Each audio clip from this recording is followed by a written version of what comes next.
Divine Downloads, formerly Practical Magic Musings, with myself, your host, Cassandra Bodzak. And I'm super excited. This is a very special Christmas episode. We're going to talk about the spiritual meaning of Christmas. So this is applicable to anyone, regardless of what your religion is, your beliefs are. We're talking about the symbolism and the consciousness of Christmas. So you're going to love it.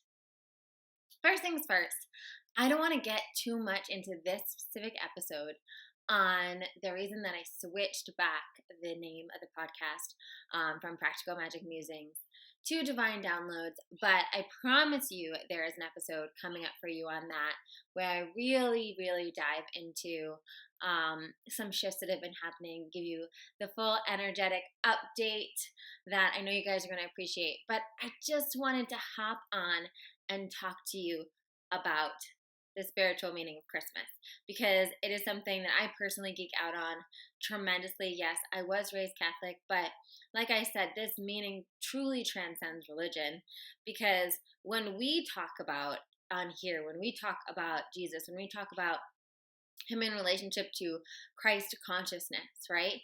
We're talking about a way of looking at the world. We're talking about a consciousness level. We're talking about being unconditional love. We're not necessarily talking about the same physical human entity that that they talk about in church.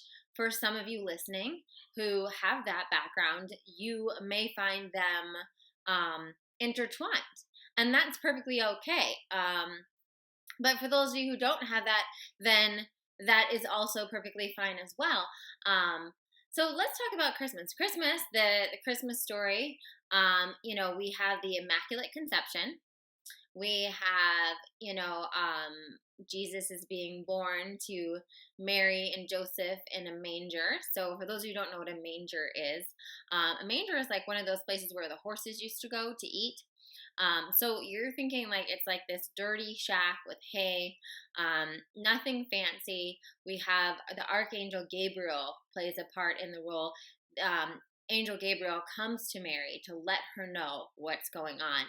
And Gabriel is the angel of creativity. Gabriel is the angel that we talk to, and we're birthing creative projects. So how beautiful is it, the symbolism of this angel is coming, right? And this Immaculate Conception, which is taking place. So let's think about the Immaculate Conception. It's so interesting because one of the things that I was sitting with this was this like Virgin Mary concept.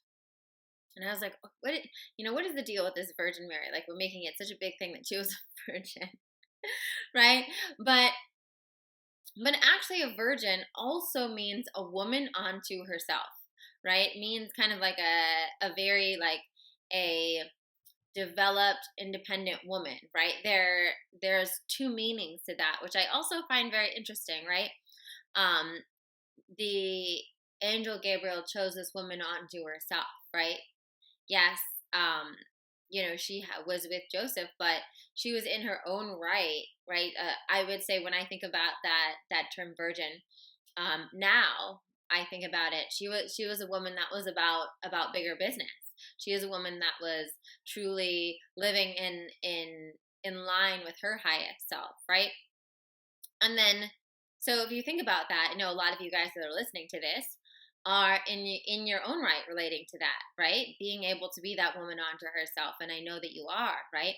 And so welcoming in, opening up the possibility, right? Receiving, we talk about receiving so much, right? Because as women, for all of us, receiving is a thing, right? But especially as women, receiving is a power move of ours, right? We have both feminine and masculine energy. So, I'm not saying that we don't have any masculine, but if we think about in a lot of the old school religious texts, God is masculine. God is he.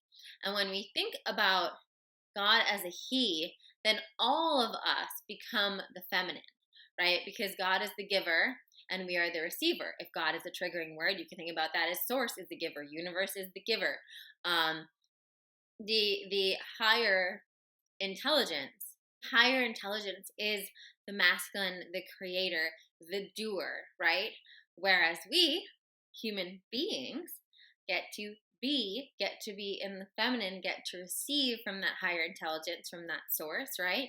So we're seeing that in the Christmas story, right? We're seeing that, this immaculate conception, you need not do anything but receive. You need not do anything but receive. And I think that's such an important message for so many people today and in this time in our lives, right? Where it is so potent right now, especially in the spiritual collective consciousness around manifesting and all this stuff about, and hustling, in the entrepreneur world, about you gotta do. And the problem is, I see this all of the time. I see this even with extremely, successful business people, is that they do, but they never receive. They're never actually receiving that divine download. And so therefore they feel disconnected. Therefore you can have a successful business but be on the wrong, on the wrong path. Right? I think so much of the, the constructs of this world, we assume that success means you're on the right path, right? And that's not always the case. And I'm not saying that, but success is when we're about bigger business, right? Success is when we're aligned. Success is, it's like the difference from when you're dating someone that you're kind of like, okay, about like, this could work, it's chugging along. I have someone to go to weddings with or whatever. And like, you're with your person. And it's just like, wow, this is my person. This is amazing. Like, it makes every like little mundane task more exciting because you're with that person, right? Where when you're on purpose, when you're allowing yourself to be intuitively led, it enriches your whole life. So again, let's go back to the Christmas story. Mary gets called to the roof to talk to Gabriel. So the first thing right there is the call and the listen. How many times have we been called this year and not listened? Right? And we're all guilty of it. We've all had times where we got that hit, we got that download, we got that message that says, hey, go to that event, hey, call that person, hey, write that thing, hey, put that video out, or whatever it is, right? And we've not done it. We've made it an excuse. We've gotten distracted. That's like, what if Mary was like, I think I hear Archangel Gabriel calling, but this hay in the manger is so soft, I should just stay here or whatever. I know she wasn't even in the manger at that point. I don't know. But, was distracted and was like, I don't really want to go on the roof right now.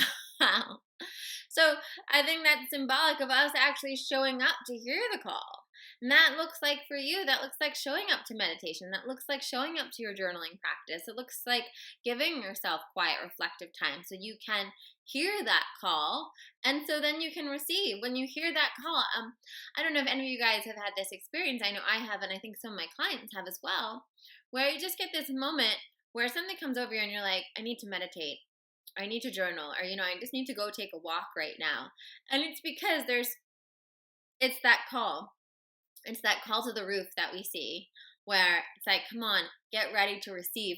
I have something to give you, right? And we show ourselves and we go. And when we are in those moments, when we show up to our meditation cushion, when we whip out the journal, when we do that reflective thing, right? And there's nothing more powerful than meditation when it comes to this, because in meditation, we're literally opening up our mind to receive and to be impregnated by source, by the universe, by God, right? And this show, as I just switched it to divine downloads, what is a download? A download is a baby, right? It's a baby in the way that you've been impregnated. Your consciousness has been impregnated with an idea, right? With a message, with something, with a creative ball of energy, right? As Archangel gives Mary. And hers manifests in the form of a baby. But what that baby symbolizes for all of us, that baby symbolizes your book. That baby symbolizes your new move. That baby symbolizes a different project, right? That baby could be anything. That baby could be a literal baby, right? And it's us actually opening ourselves up to be able to receive it, to having that practice where we show up, where we're available for that divine, quote unquote, impregnation of the idea. And of course, in Miracles, it talks about, that we are God's hands and feet, right? And so when we allow our higher self, our divine self, to download that idea, then it can go into our system, and we can be the hands and feet of that idea. It's people that are running the humanitarian organizations. It's people that are helping feed children that are hungry. It's people that are saving lives. It's people, but it's God. It's their divinity. It's their higher self. It's their source, their universe that is utilizing them because they've allowed themselves to be a container to be utilized. So when I think about the Christmas story, I think of it as a reminder for all of us to be a container that can be utilized. Mary was a container. She was a clear, open container. And she need not do anything but be that, but listen to the call, but show up, right? She didn't have to, and she wasn't manifesting a baby, right? She was being, and she was open, and she was willing to be used, right? So I think this Christmas, this New Year, maybe your prayer is, I know my prayer constantly, and has been for years, is, dear God, show me how I can be used. What is your best use of me for 2020, right? And again, source, universe, higher self, the divine in me, show me how I can be utilized. Now, let's talk about the actual birth of Jesus. Well, what does Jesus symbolize? Who is Jesus? Jesus, Son of God, right? Son of God is me and you. Son of God, when we hear that in the text, right? Whether that's, whatever text, also symbolizes me and you, human beings, right? Jesus was a human being like us with the thoughts of heaven, with the divine thoughts. They say that Jesus was 100% human and 100% divine. And I extend that to all of us, saying we all are 100% human, 100% divine. The reason why he is an exceptional figure in history is that he turned to the divine all the way up, and he was able to turn his human down, right? He was able to think the thoughts of heaven, which means thinking with unconditional love, which means thinking from that higher self, which means thinking in alignment with the universe, right? Same thing, different languages. Unconditional love. Being the love. We all say that. Be the love. Be the light, right? Yeah. Jesus is the love.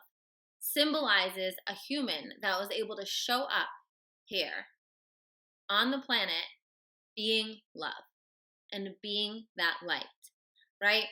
And so regardless of what your religious perspective on that is, he is a sign for all of us that we can do great things in the world when we allow ourselves to be that space of unconditional love, when we allow ourselves to stand in our quote unquote Christ consciousness, in our divine mind, in our aligned mind, in our highest self, when we connect, when we put in that power plug, and we allow ourselves to be utilized. We allow ourselves to be about heavenly business, about divine business, right?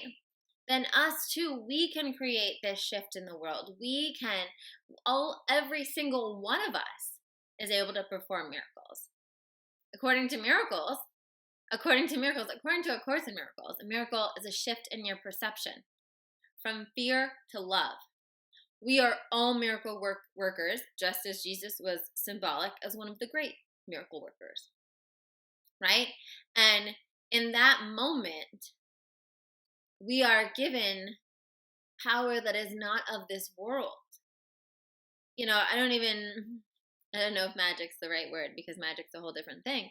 But we have a quote unquote magic, right? But here's the difference. I don't have any more of it than you do. I don't have more of it if I do some spell or ritual or whatever. No. We all have this magic. You need not do anything extra other than align your mind with unconditional love, right? Which is unconditional love, once again, which is the Christ consciousness, which is your highest self, which is you acknowledging the divine in you. So Christmas is a reminder to all of us, whatever your religion, whatever your background, that this is a spiritual rebirth. This is a birthing process. And now, every year, around this time, right before the new year, we get a chance to be reborn into the world. Reborn through the birth canal of higher consciousness, through the birth canal of unconditional love. I mean, if you think about, there's, a lot of the things that go down during the holidays are very symbolic of that unconditional love, or very symbolic of that acknowledgement that we are all brothers and sisters, right?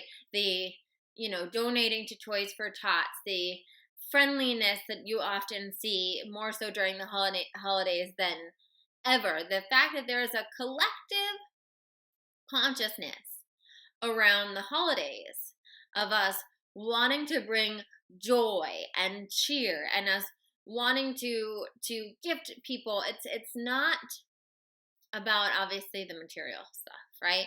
It is about the energy in which we inhabit during the season, right? The energy where maybe we hold our loved ones a little bit tighter. Maybe we give a little bit more grace to, the guy that cuts us off because we know he's probably stressed out or whatever. Maybe we give a little bit more grace to a woman in the supermarket that's, whatever, right? There's a collective consciousness right now around the holidays that is because of that Jesus, unconditional love, Christ consciousness awareness.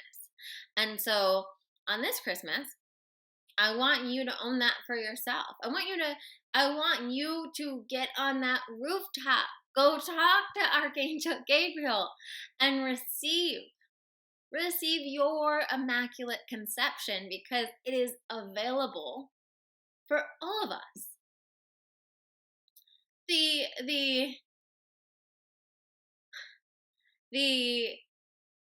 difference is that only some of us will allow ourselves to receive it. Only some of us will show up, right? Only some of us will allow ourselves to be that container.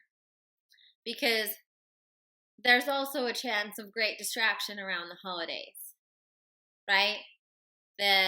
Things are busy, family is around. There are so many things that can pull you out of that unconditional love, that can pull you out of that receiving. If you're going crazy, running around and not meditating, how are you going to receive the gift? How are you going to receive this baby that's asking to be born during this auspicious time? And that baby, that could be an idea, could be a project, could be a revelation, could be whatever it is, right? It's that baby is about you inhabiting a higher consciousness moving forward. You claiming a space of unconditional love. You stepping into this new year as your most divine you.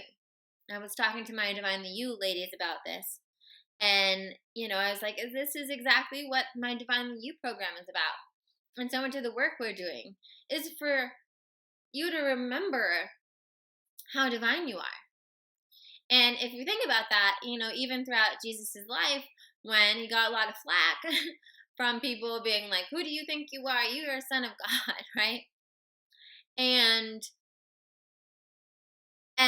the truth is, he was able to perform the miracles he did, do the things he did, spread the word he spread that was about unconditional love and consciousness, right?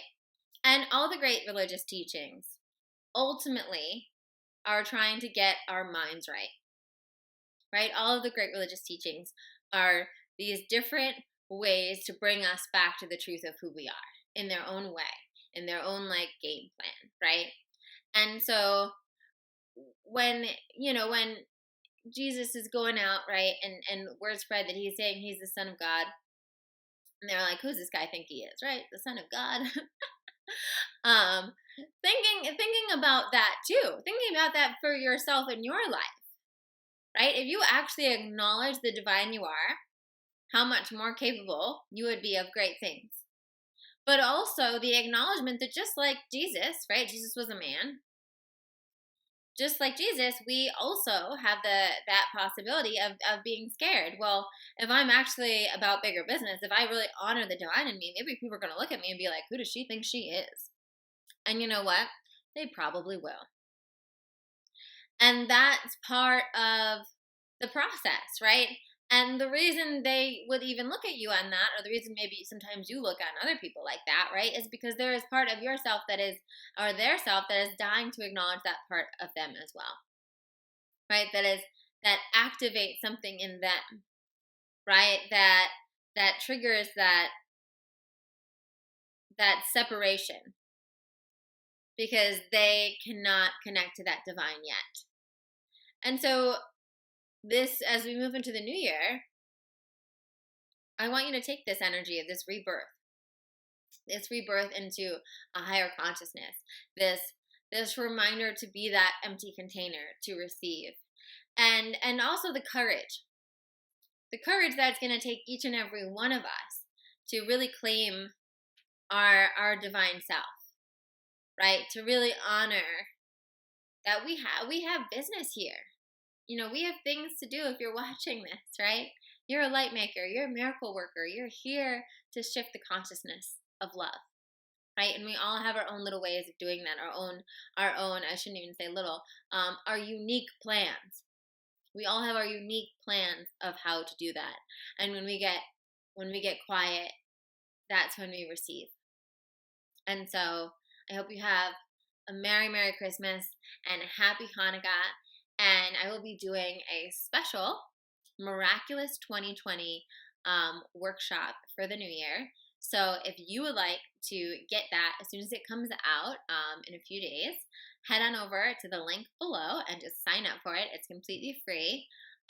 It's going to be if you enjoyed this, you're going to love that. It's going to be a new perspective on looking at the new year and really having 2020 be a year of miracles. Be a year where you step into the truth of who you are in a way that you have never experienced before and align yourself with love and release more fear than ever. So I hope that I will see you at via the online video for that Miraculous 2020. And I hope you have a magical holiday, and I'm sending you so much love. Thank you so much for supporting me this year, for listening to the podcast, for sharing it with your friends, leaving reviews. You guys give me the greatest gifts all year round, and I am so grateful for you.